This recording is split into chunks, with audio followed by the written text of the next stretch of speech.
Okay, everybody. So welcome to this month's Heart Muscle Talks. As you know, this is a project that's run by the International Cardiomyopathy Network in partnership with University College in London.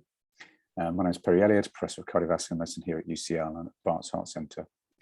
The aim of these sessions is to promote and to advertise current research in the field of cardiomyopathies. And we do this in two ways: by first of all showcasing individual research groups' work through a presentation and then discussion, and then every third or fourth meeting we have a keynote lecture. With that, I welcome everybody that's here at the moment and hand over to our two chairs to introduce themselves and the speakers for this evening. Thank you, Perry. I'll make a start. I'm Petrus. I run the genetics lab here at UCL under Professor Elliott. Yes, I'm Juan Pablo Ochoa. I'm working in Health Income. I'm director of Health Income, the company of genetic testing, and also I work in the Puerta de Hierro Hospital and in the National Center of Cardiovascular Research here in Madrid. For me, it's a pleasure for me to introduce our next speaker, Robyn Hylind. Robyn is a senior cardiovascular genetic counselor working in the inherited cardiac arrhythmia program of the Boston Children's Hospital, Harvard. And today she will be presenting their work, population prevalence of premature truncating variants in plakophilin 2, an association with arrhythmogenic right ventricular cardiomyopathy, a UK biobank analysis. So I'm looking forward to see the talk and also get the insights from the audience in the discussion after the presentation.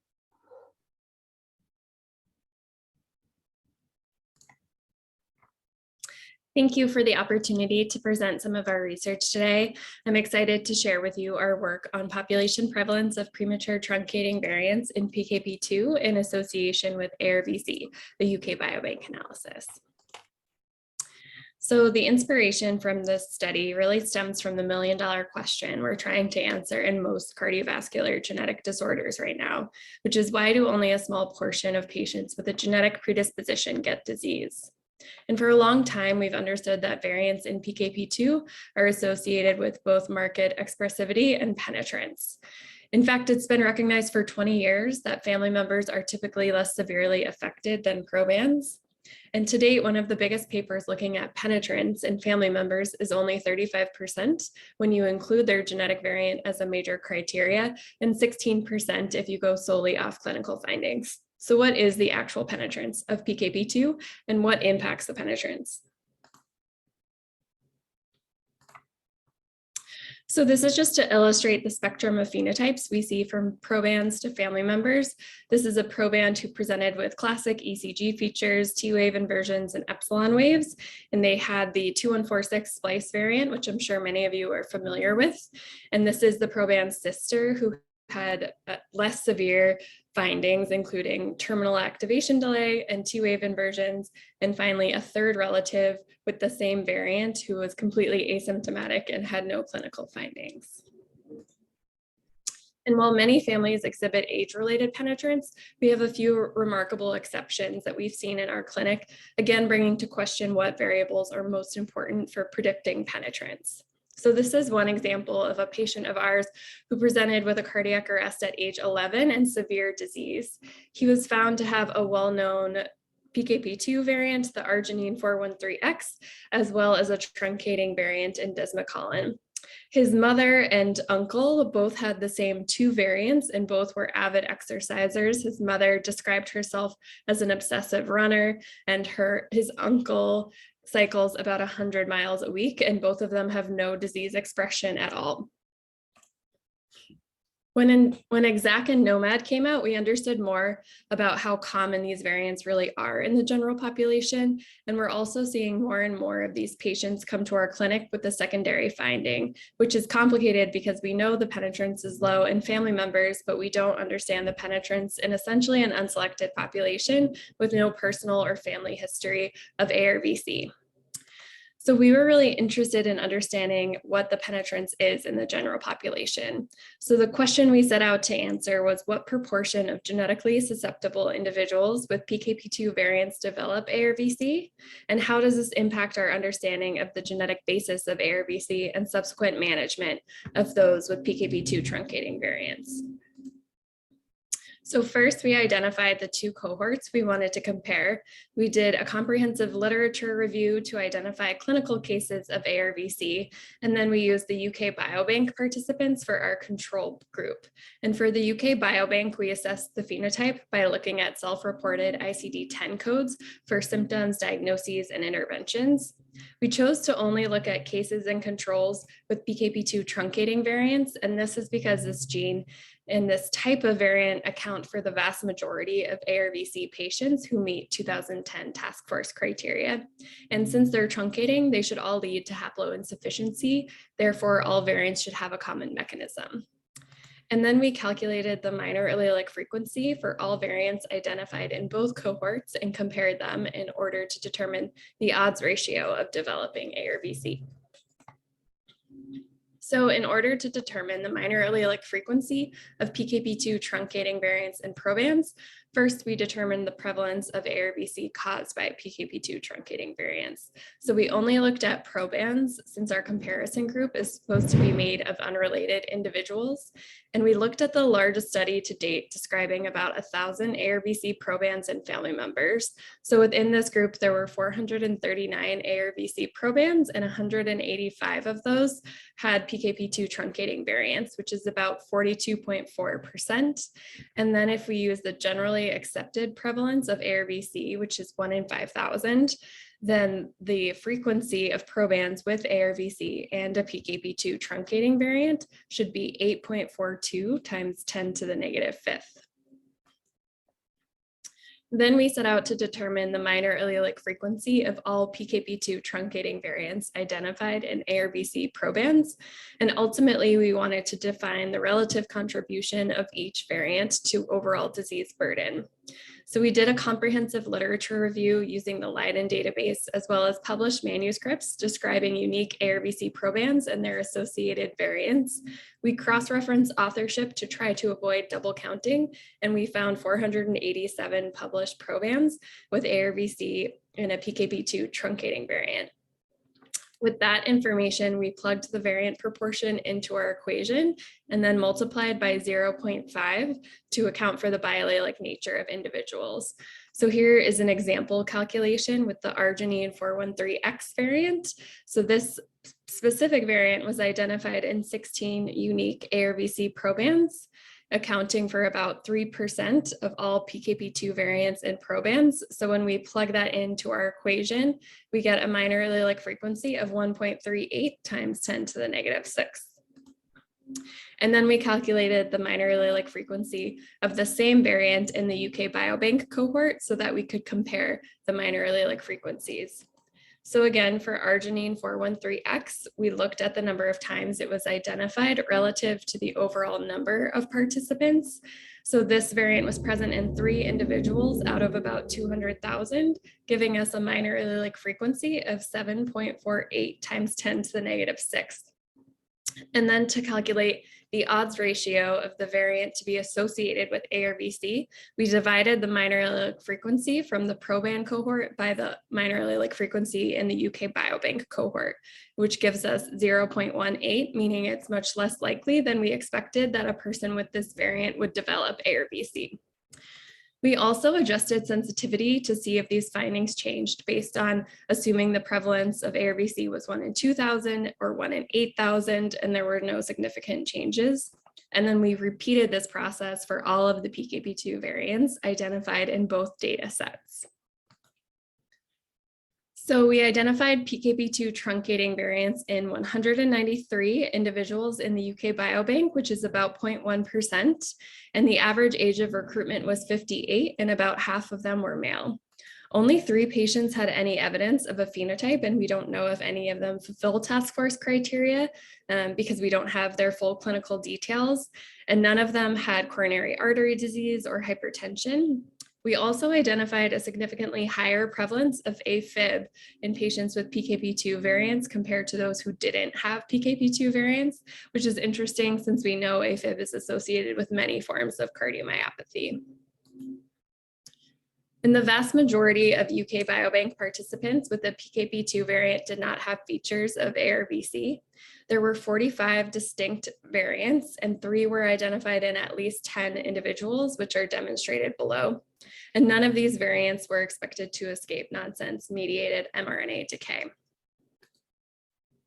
In the ARVC proband group, there were 487 probands with 144 unique PKP2 variants. And the most common variants, again, are depicted below. We excluded 10 patients with copy number variants since the UK Biobank participants weren't tested for copy number variants, and 4 of the variants in this cohort were expected to escape nonsense-mediated mRNA decay.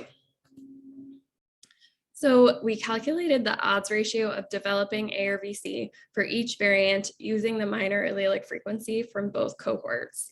There were 25 variants present in both groups, accounting for 45% of the variants identified in probands and 82% of variants in the UK Biobank group. The average odds ratio for all 25 variants was 0.047, again, meaning heterozygotes are more likely to remain non-penetrant. And the odds ratio for only one variant was greater than 1, meaning individuals with this variant are more likely to develop ARVC. This is the arginine 79X variant. And it's interesting that this seems to be more penetrant since, as we discussed, all of these variants should have the same mechanism. So this is just a visual showing the odds ratio of the different variants, assuming a disease prevalence of 1 in 5,000. So you can see they're all well below 1, except for the arginine 79X variant. And you can see if we adjust our calculations based on the assumption of a disease prevalence of 1 in 2,000, the odds ratio is still less than 1 for all variants except arginine 79X. And so this is, again, the 2146 splice variant that we looked at in the beginning in that family with variable and reduced penetrance. And this variant was the most common in both cohorts, and the odds ratio was 0.05, which is very low and much lower than we expected to see. So here are the main assumptions we had to make to form hypothesis generating findings. So we assumed the disease prevalence was 1 in 5,000, although we did do that sensitivity analysis to account for this assumption. We can't say that the UK Biobank participants are non-penetrant because we don't have access to all of their clinical details, but we assumed they didn't have overt disease, which would have led to symptoms or medical intervention. And we assumed that PKP2 truncating variants were the primary cause of ARVC and assumed that all of these variants led to haploinsufficiency. And finally, we had ascertainment bias from only having access to cases reported in the literature. So in conclusion, we identified a population prevalence of 1 in 1,000 with very low penetrance. Many of these variants were present in both cohorts, which is interesting since most of these variants are thought to have a common ancestor. And the reasons why penetrance is so low still remains unclear. It's possible that the wild type allele could be upregulated in some participants, and we still haven't addressed environmental modifiers such as exercise, which is something that I'm sure will come up in the discussion. It's also possible that the genetic etiology of PKP2-driven ARVC is more complex than simple monogenic disease. And finally, we need to better understand the non-penetrant and minimally affected individuals in order to establish best practices for management. Thank you very much for your attention. These are my acknowledgements, and if you're interested in learning more, the full manuscript should be out any day in Circ Genomics Precision Medicine. Thank you. Great, thank you very much for this excellent talk. I'm sure there'll be lots of questions regarding these very interesting findings. I can already see that there's some in the chat. If I could start with a question of my own, then we can go to the chat. Do you think the possible presence of mutations in other genes or variants in other genes related to ARVC would make a difference if we compare the UK cohort with the ARVC patients? That's definitely something that's been looked at or is being looked at the moment. I think it's obviously a source of great interest. Why do these people, seemingly with genetic variants of large effect, which are relatively rare or assumed to be, get the disease or not? It was hypothesized about 10 years ago by Jeff Tobin, I believe, that people who really were penetrants early had 2 variants. The family that Robyn showed at the beginning was sort of when that young boy presented at 11, which is incredibly young for ARVC, obviously, and was found to have a variant in PKP2 and DSC2 as well. We assumed that he had one from each parent and therefore he was asymptomatic, or therefore they were unaffected. But that was not the case. He had 2 from his mother and his uncle had 2 as well. So I think it's definitely something that needs to be explored further. I think Peter van Tintelen, I know, is very interested in this and has spoken about this before. So as we said, understanding how other genetic, epigenetic and environmental factors affect the penetrance and expressivity of these variants is going to be key to understanding how we manage these patients going forward. Sure, thank you. Juan Pablo, do you have a question? You're muted. No, thank you, Robyn, for the great presentation. It was magnificent. So yes, I think that this, my first thought was, of course, you have cleared all the variants because these are truncating variants. I mean, all of them should be, or at least pathogenic. And in fact, they have been described not only in cohorts of patients, but some of them in families even, of the truncating variants in the cohort.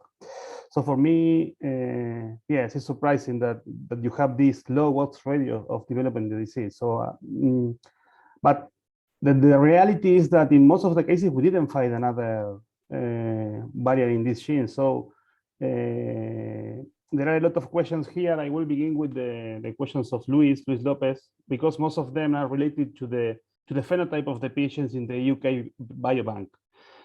Luis is asking, for example, if were ECG Holters or an MRI review for these individuals harboring those variants in the UK biobank. And I share the same question because I think there are a subset of the cohort of the UK biobank that they have MRI. So with the same question of Luis, did you see these patients with MRI to see if there were, in this cohort of the UK biobank, there were signs of ARVC, I mean fibrosis? So unfortunately, yes, we were hoping that the UK Biobank would provide us with both data on the ECG and the MRI, but only 19 patients of the 190 had either an ECG or an MRI, which was very disappointing.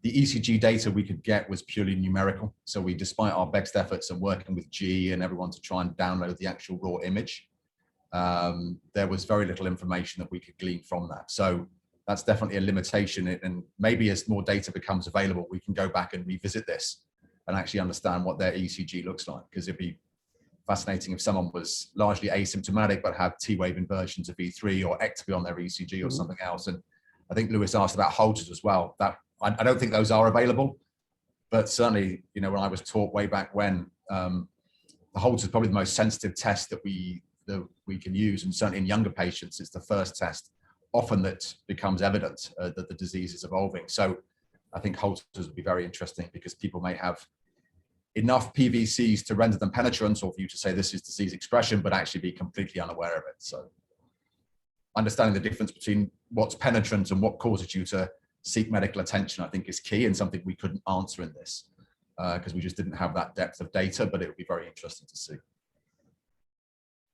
And I suspect the penetrance may be actually a lot higher, but it's not expressed severely enough to warrant that people either have symptoms or seek attention for those. Great, thank you.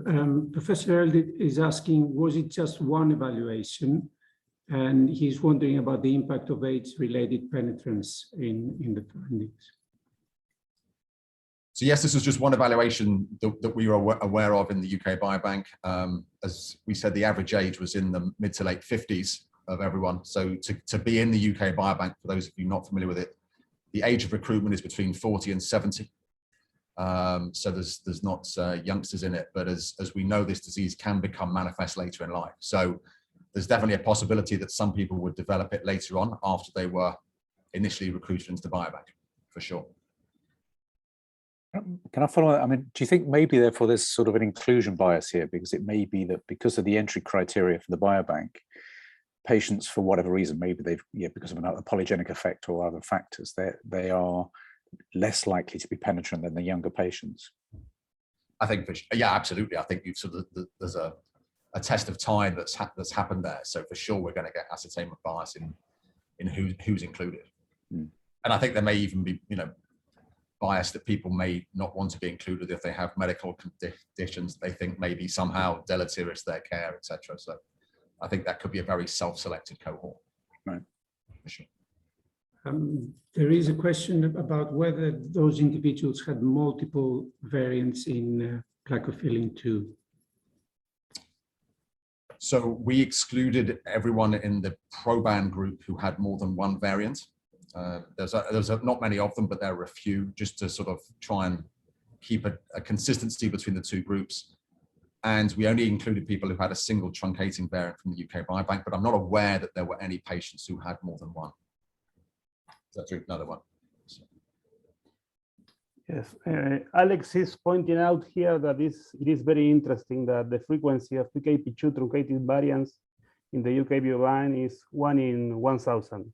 So I have a question here, because if you go to GenoMat in controls and you see the frequency of truncated variants in plakophilin, probably the number is not so high. Probably it's 1 in 10,000 probably.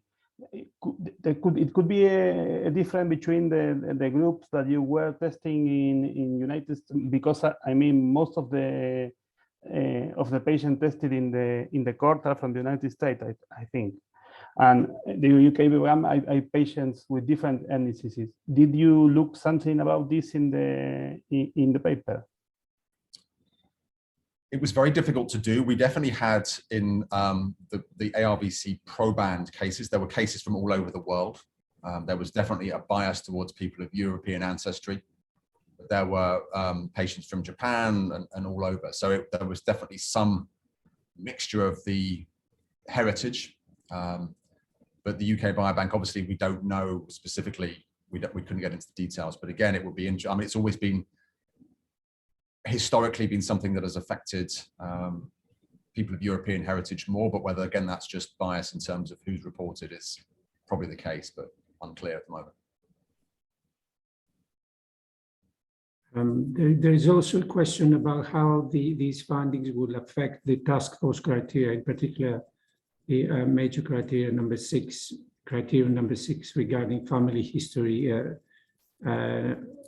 a proband having, rather a relative having a proband with a mutation. And do you have any suggestions for relatives based on your findings? In terms of how to manage the relatives, or how to? Yes, I think that's what asked, yes. So I think that's, yeah, I mean, obviously that's part of the task force criteria. Obviously those were written in 2010 before we had the insights that we have now into, initially from sort of 1,000 genomes in ESP and then going into ACKNOWLEDGEMENTS and Nomad and now the biobank, as to sort of what constitutes normal human genetic variation, or human genetic variation that we see outside of highly ascertained disease cohorts. So, I mean, when we sort of think of our patients, particularly, we do have 2 classifications where we include and exclude that, just to see how many people actually fulfill criteria on clinical grounds alone. Because as we recognize these things, as has already been shown with Titin, and I'm sure we'll come up with other genes as well, is these things are probably more common than we perhaps first believed. And so using that as a diagnostic criteria may be sort of including people who are otherwise unaffected and asymptomatic. So that's certainly interesting, but certainly we think about penetrance as somewhat black and white. So you're penetrant or you're not. So if you've got 1,000 VPBs, that may be one minor criteria, but what else is that if it's not manifestation of a cardiomyopathy? So I do think there should be some sort of fluidity perhaps around the task force criteria. They're very helpful in the probands, but as was shown back 20 years ago from the George's group, understanding how the disease behaves in family members can be very different and much more subtle. Can I extend on that point? because I mean, obviously this is a sort of a population-based cohort, but what would you advise these people about sports participation now? You know, so we can't really comment on the level of penetrance, but let's say they had 400 ectopics. Yeah. I mean, you know, can we say that they shouldn't exercise? That they should exercise? That it depends on the context, the family, et cetera, et cetera. What do you advise? That's a great question. It's sort of the million-dollar question. So I think a lot of this thinking came from us working in a center where whole exome sequencing for non-cardiac conditions is prevalent. So we started to see a lot of secondary findings quite early on, 5-6 years ago, long QT, various cardiomyopathies, etc. So the question is, how do we manage and understand these individuals who seemingly have no evidence of a condition, and we often use the parents as a surrogate for an affected child? I think it's very difficult to know, and unless we understand the population as a whole, we obviously, of course, see very biased populations of patients in hospital. There's clearly a relationship between exercise and ARVC, but the question is, does that affect everyone? We're looking at the exercise data from the UK Biobank at the moment. Obviously, there's huge recall bias in terms of what people report when they're in their 50s as to what they did in their teens. One of my favorite papers on this subject was a paper from Glasgow, where they asked a bunch of kids how much exercise they did. I think it was like the week before, and the boys overestimated by 20% and the girls underestimated by 20%. So recall bias is a real thing, even in the short term. So, I think it's very difficult to understand that relationship really clearly. So in terms of how you manage these people, I think it's very interesting. And the paper that Robyn showed from Cindy James, when they looked at how you manage these people with secondary findings, one of the patients, which I thought was nice, they included it, said, identification of this has ruined my life. So I think it's a real challenge, and I don't actually have a great answer. We are very honest with patients and advise them this is what we know that's out there. We know there's a clear relationship between exercise and ARVC, but who it affects and why it affects certain individuals isn't entirely clear to my mind, and when it affects them. Of course, I think what would be great is, sorry to interrupt, is understanding who these people are. And that's what we've been working on as well, is we've got a team from the business school at MIT to try and say, well, how can we find the people who do the ACMG 73, as it now is, just because they're curious to know? And so seem to be truly agnostic in terms of their clinical findings. And how can we find them, and how can we question them, and would they share that data with us, etc. So, of course, we don't know who they are because we don't know who they are, to state the obvious. Yeah, I mean, it was an impossible question to, but the, I mean, not all secondary findings are equal, are they? No. So, I mean, I don't know, the JP, you want to come in on this, but so this is why I think the phenotyping is so important, because, as you say, just because someone has said they don't have ARVC doesn't mean they don't have disease expression. And nor does it mean that if they're safe. I mean, if they've got 6,000 ectopics, then it may still be that they shouldn't exercise, and they may be at risk, and they blah blah blah. Truncating variants in titin are probably a whole other story. They seem to be much more common than the incidence of disease. Whereas in this case, we probably still don't know from this study, do we? No, I don't think so. I think we've the idea was to try and explore it further rather than answer it, and just to sort of raise awareness around really trying to understand the patient population as a whole, and are we able to do that, which is very challenging, as we said, because many of these people don't seek medical attention. We don't know who they are. I mean, JP, how would you handle this? So let's say you have a patient with hypertrophic cardiomyopathy, and they turned out to have a PKP2 truncation. What do you think the relevance of that might be to that individual, if any? Well, right now we are still managing this like an incidental finding, because of course there is no relation between, at least we don't know any relation between PKP2 truncations and hypertrophic cardiomyopathy. But with this type of variants, in the day-to-day practice, we report to the doctor that the patient is carrying this type of variants. We try to use this recommendation about exomes and incidental findings in the main cardiovascular genes. So this is a main, for me, it's very difficult to understand all of this of the presentation, because I will do a stupid question because I think that is important. But if the average odds ratio between the variants in the cohort and the patients in the UK biobank, considering them controls, is less than 1, it means that if you are carrying a PKP2 truncating variant, you have less possibility of developing the phenotype that if you are not. So for me, it's very counterintuitive, this. So I don't understand how it works. It's I don't know. So it's a great word, but I don't have the answer to this. So you're suggesting that PKP2 truncations are protective? But if you see the show, in most of the cases, it seems to be. But I'm sure that not. But I can demonstrate that this, and in this paper they are showing different. I think that my main concerns about this is, one is the phenotype in the patients especially in the UK biobank, because we don't know what different cohorts, but this had worked in other cohorts as ACM, DCM in the UK biobank. So I agree that you can have a phenotype and you can be included in the UK biobank or in the genome because you have extrasystoles and you don't have anything. But when you have these big numbers, it's difficult to not reach significance when you do the comparisons. So I don't know, it's surprising for me.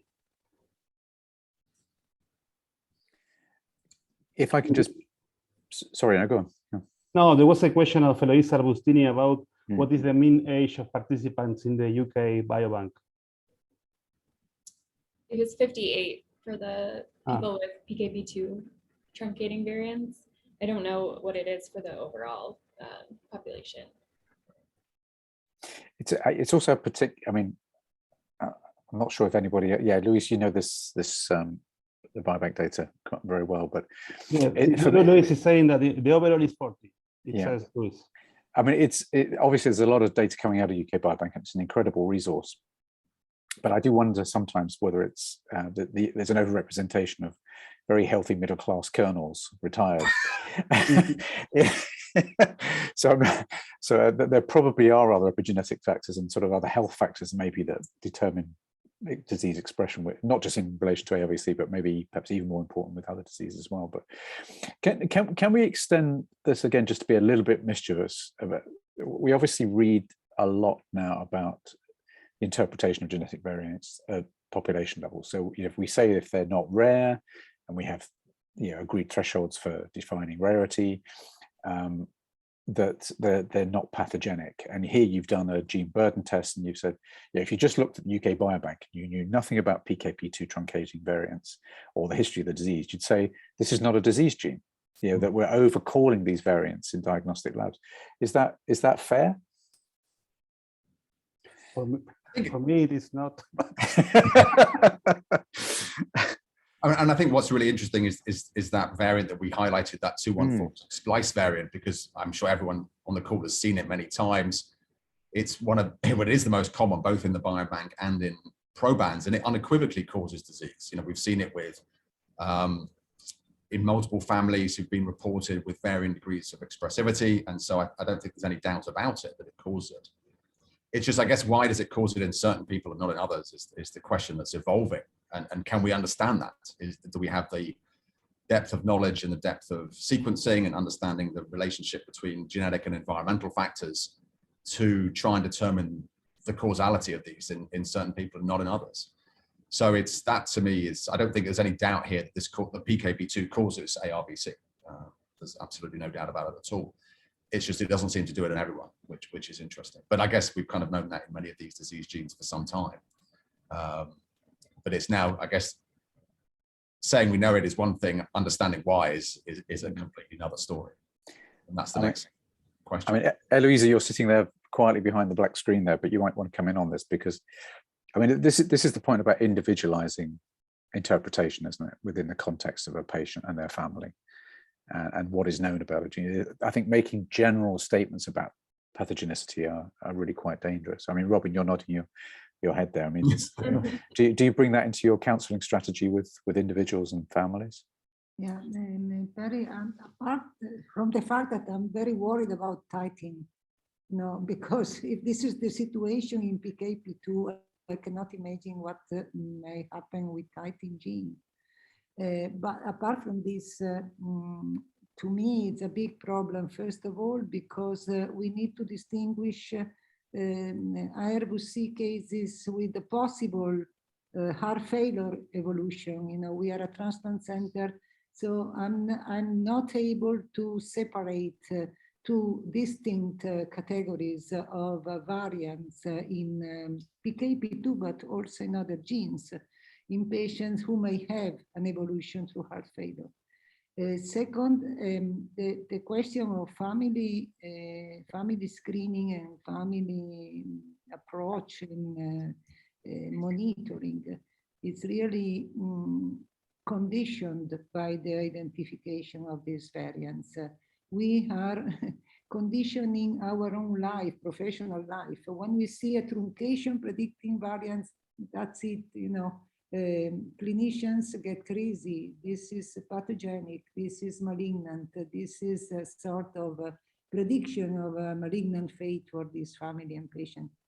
Well, actually, the only experience I can share with you is that it's almost impossible for us, for example, to allow children or adolescents carriers of truncation predicting variants to continue to do their sport activities.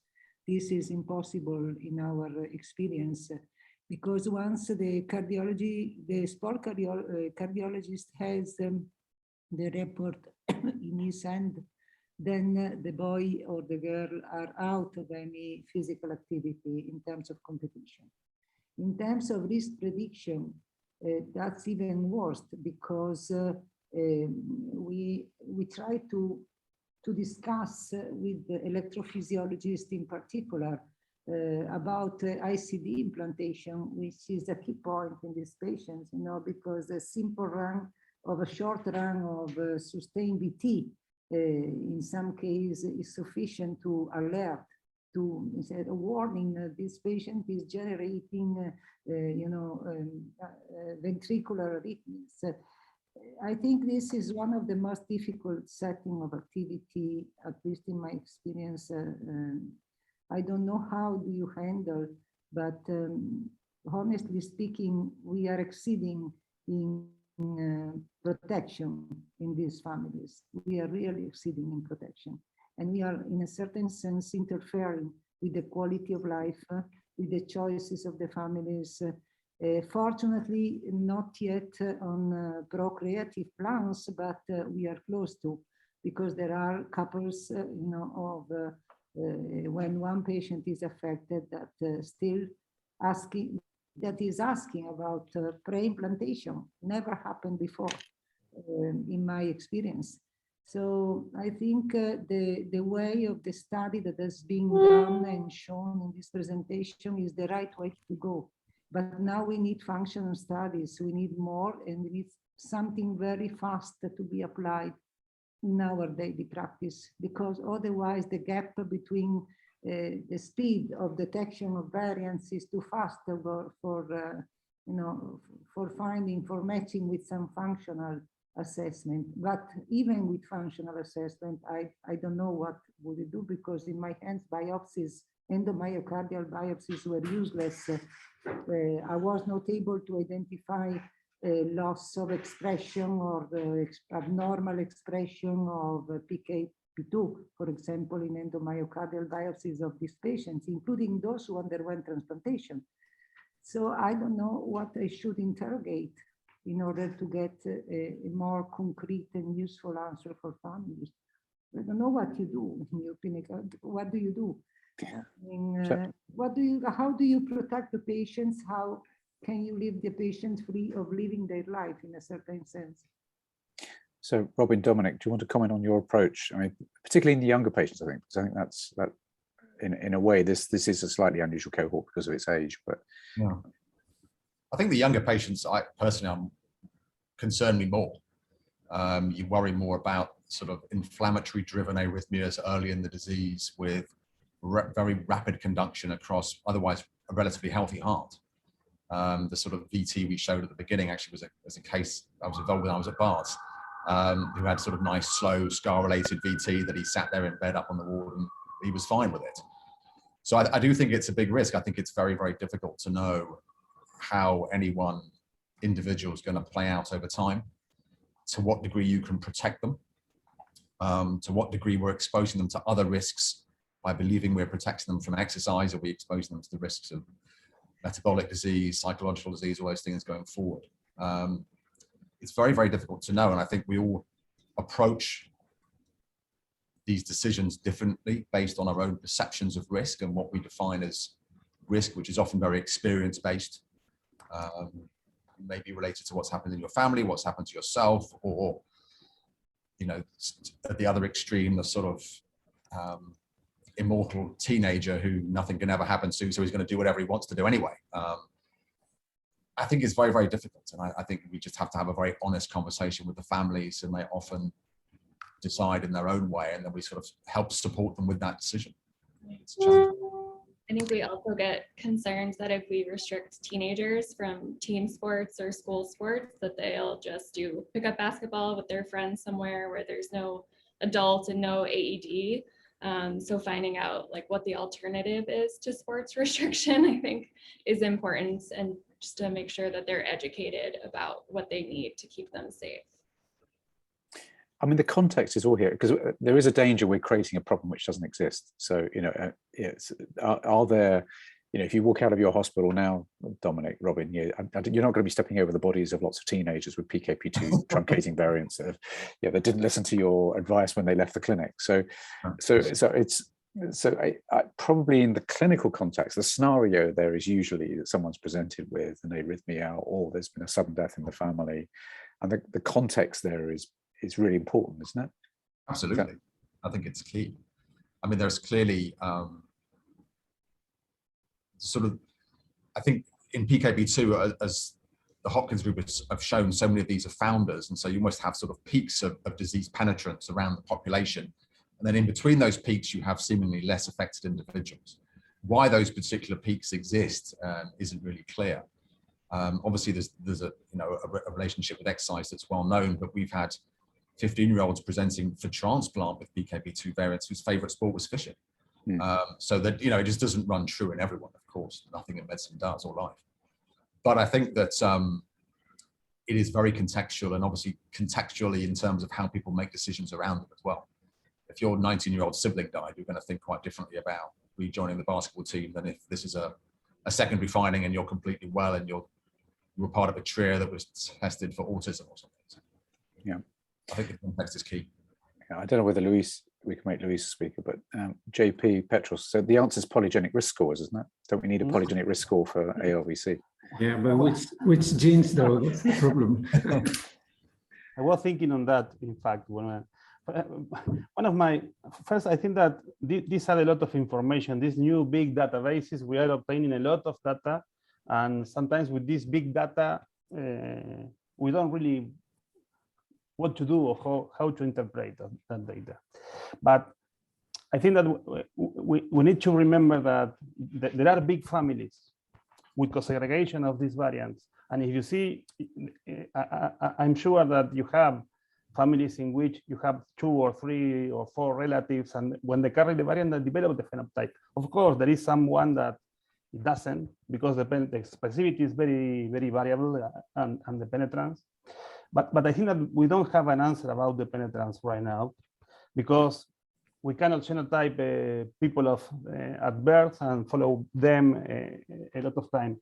But it is important to remember that, because I think that this is should not be a message of PKP2 truncating variants are inoffensive. I think that we all think that's not the case.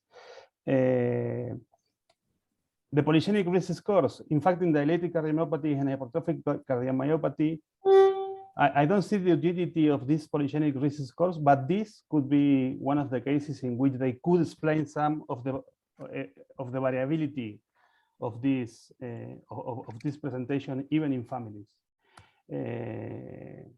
I don't know, even oligogenic variants, not so rare, that could interact. We don't know. I think that this is something that we need to explore in the future, and probably we will get more answers. Luis, do you want to maybe comment on that?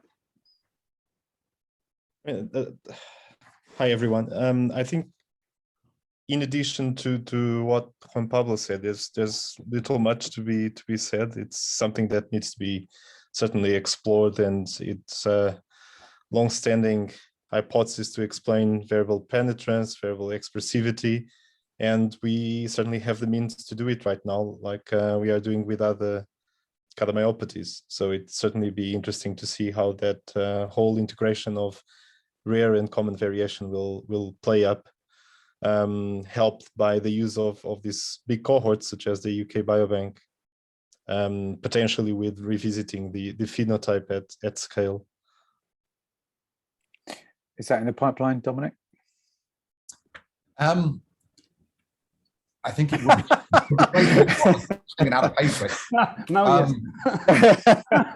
I saw Chris Hackerty was on earlier, but I think he had to drop off. But I think what Geisinger are doing is really exciting, and that obviously this is a very organized healthcare system in Pennsylvania where they know everyone. Who, if you step into the hospital, you get your exome done, and then you get phenotyping. So I think that's the sort of is going to be the lead into this. Is a bigger cohort than we classically see in clinics, where there's some population-based individuals, but it's manageable in a way that they can actually get the phenotyping as well as the genotyping and try to understand it. I know they've done some, I think their expressive or their disease association rate was 5% in some of the papers they've shown so far, so a little bit higher than what we found, but obviously a very, very different study in terms of what they're able to do because they have the patients on hand. And I know that there's an ongoing study now looking at exercise and how much exercise they're doing. So that'd be very interesting to see what comes out. But I think that's going to be the best way to identify some of the variation and then test it in the bigger cohorts. So I think we have to walk before we can run. Yeah. In the characterization of the UK Biobank, are there data on symptoms? I mean, are these people that have had a history of recurrence of syncope in the past? Is there anything about family histories? I mean, is there anything there in the database? So yeah, it does include a lot of things. It does include symptoms of palpitations, of syncope. Certainly some of the patients that we picked up had a family history. One of those 3 patients who showed the condition had a family history as well that was reported. But obviously this is self-reporting. So, Yeah. People, what's one person's palpitations is not another's. So it's a little bit of a crude tool to assess the phenotype from both a symptomatic and a procedural perspective. So can I ask then, having seen these data, has it changed what you do in the clinic and what you advise patients? So Robyn, are you colouring your counselling now in relation to these data? Well, I think for probands, it depends on their a priori risk. If it's someone who's coming to us with very weak phenotype, it's different than someone who has a clinical diagnosis of ARVC. And then for predictive testing in children, I think it's more about what the limitations of that result can mean. We're not going to know if or when or how the child who's heterozygous will manifest disease. So I think managing those expectations up front, because I think that level of ambiguity when it's potentially life or death in your child is really difficult for parents to grapple with. And some people would rather just not know that information. So I think just helping them come to an informed choice up front with the information that we know, and presenting balanced information. Yeah, and Dominic, are you doing anything differently? No, not at all. I think it's what we see, which is quite interesting, is a lot of families waiting until the children are 18 and letting them make their own decisions about it, which is makes me a little nervous every time I open their Holter monitor to see what's there.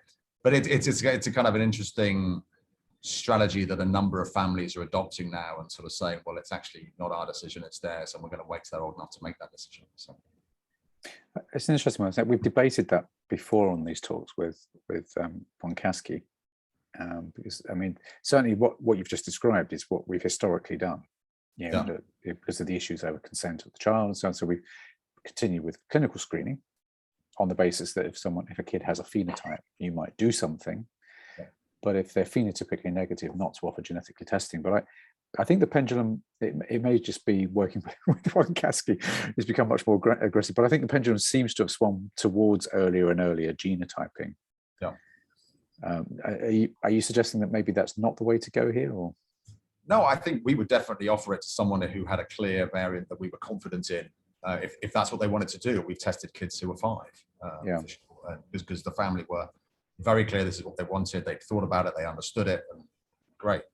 But it's just interesting that some people are voting with their feet to not do that, despite, I mean, that one specific family I'm thinking of, I would love them all to be tested, because then we could know either way, and the variant is very clear, and the father has a severe history of classical ARVC.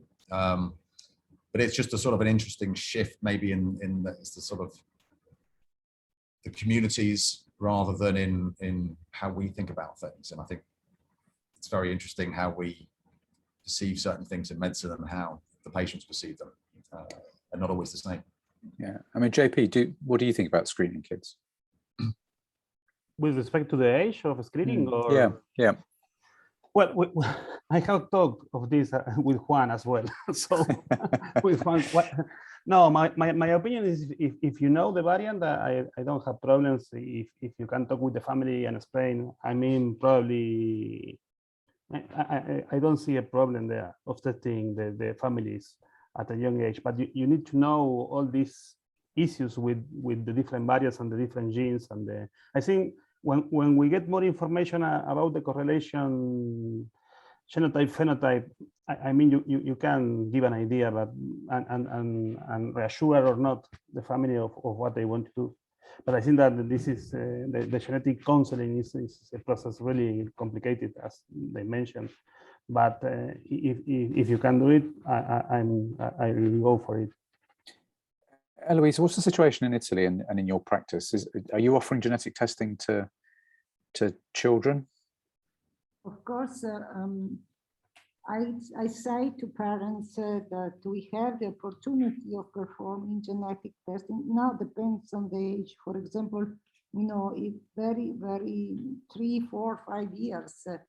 I mean, the possibility of performing the test is obviously feasible, but it doesn't depend on me at that point.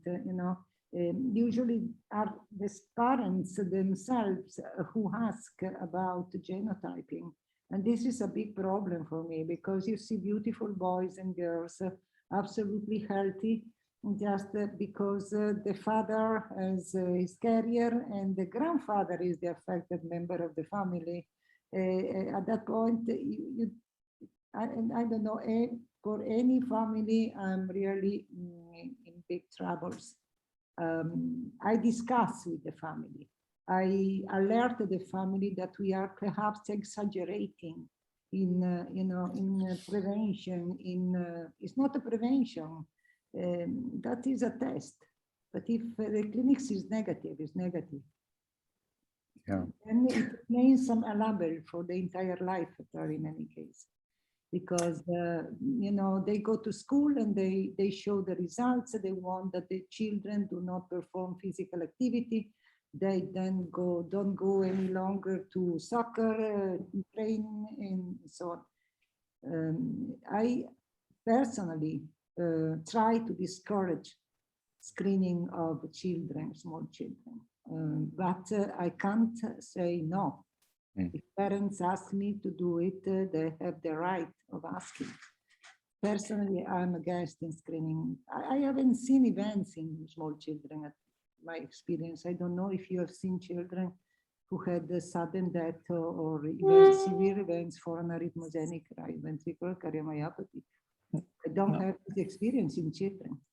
Not so frequent. I think the problem is this disease, to be honest with you. I mean, hypertrophic cardiomyopathy, I think, in the absence of a phenotype, the kids are fine. Yeah. The teenagers are fine. Yeah. I think the problem with PKP2 is that it can change very rapidly. You can go through a very, the so-called hot phase. I think the relationship with exercise is pretty clear. And it's like juggling with jelly all the time, PKP2. I mean, in my mind, a PKP2 scenario is there's been a sudden death in the family, post-mortem diagnosis of ARVC, you screen the family, and then it's shadows in the mist. There's a bit of T-wave, there's a bit of ectopy, and then it's the management of that entire family who are afraid that the same thing's going to happen to the older sibling or the younger sibling. And this, I think, is a really, really challenging group of diseases. I mean, Dominic, you're nodding your head. Do you agree? I absolutely agree. And that's the perfect scenario that you paint, is that sudden death, and everyone else is all a bit vague and non-specific, and a bit of this and a bit of that. And it's, you know, excuse me, because of that sudden death, that, you know, everyone's anxieties are on high alert, and it's very difficult to manage it, or to know what to advise them, and to say, listen, this is unlikely to happen again, or, you know, you're all family members, therefore you're much, you know, so it's a very complex decision. But as we said before, it's so contextual and people's experience, you know. We had a similar family recently who'd Dominic, may I ask buried you? a 10-year-old, and then the decision was much more challenging for the 14-year-old. Sorry, Eloisa, yeah. Yeah, you know, I experienced in some cases hypertroponinemia episodes in these patients. And now you know that INOCA is the last invention of our clinical societies and friends. I have no idea of the meaning of hypertroponinemia episodes in these patients, because when we performed the biopsy in these patients, we did not identify any myocarditis, but just increased levels of troponins. And I don't know, then in a follow-up, what should I expect? Fibrosis, fatty metaplasia? I have no idea. Did you experience these types of episodes in your patients? So yeah, we do. We tend to see it much more in DSP than in PKP2. And again, talking about context, one of the first patients who presented here presented with a cardiac arrest. The first time he had it, was told he had myocarditis, it's okay. He went away a few years later, had the chest pain again, and remembered it didn't go so well last time. So he actually came to hospital and had a cardiac arrest in hospital this time. So our sort of judgment was a bit colored by that one experience, but it doesn't seem to be, interestingly, in larger data sets, a risk factor for arrhythmias, although we sort of always associate it with these hot phases, this pro-arrhythmic phase of inflammation. So yeah, we definitely see it. We see it a little bit with PKP2, but not as much as we do with DSP. But we also see it throughout the disease. And it seems to be, interestingly, not just in the early form of the sort of a process that kickstarts the whole disease, but it seems to be a constant process of inflammation, sort of which waxes and wanes throughout the disease. And we've seen it in people who really have quite advanced biventricular involvement. So I don't have a great answer as to what it is or how we manage it, but it's definitely definitely a reality of the disease. But how it interplays with arrhythmic risk, I'm not entirely sure. I think you've just given a great description of the natural history of DSP disease, which we should discuss in another meeting. One question related to this: what are you doing with the myocarditis? Because we have seen this a lot of times. So are you ordering genetic testing? So JP, I'm going to stop there because we've got a minute to go, and you just. but next time talk.